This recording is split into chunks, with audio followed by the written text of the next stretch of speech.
लड़कों, कृपया लड़कियों से दूरी बनाए रखो, क्योंकि फ्रेंडशिप की डेट तो निकल गई। अब केवल रक्षाबंधन के फार्म भराए जा रहे हैं। क्या तेरे पापा की तो रसगुल्ले की दुकान है, तेरा खाने का मन नहीं करता? अरे बहुत मन करता है अंकल, लेकिन पापा गिन के रखते हैं, इसलिए बस चूस के वापिस रख देता हूँ।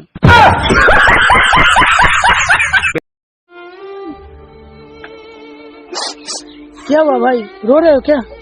नहीं भाई। तो ये आंसू क्यों गिरा रहे हो?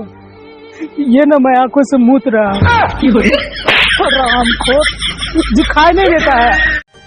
तोरा बिना पागला जोहर खा के मर जाई रे। अरे साला रे रोक साला गोबर है।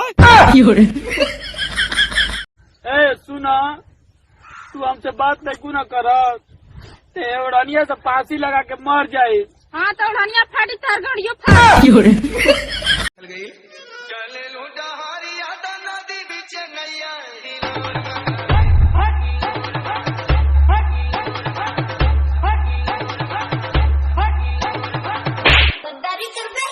गद्दारी कर बे साथ रे भैया।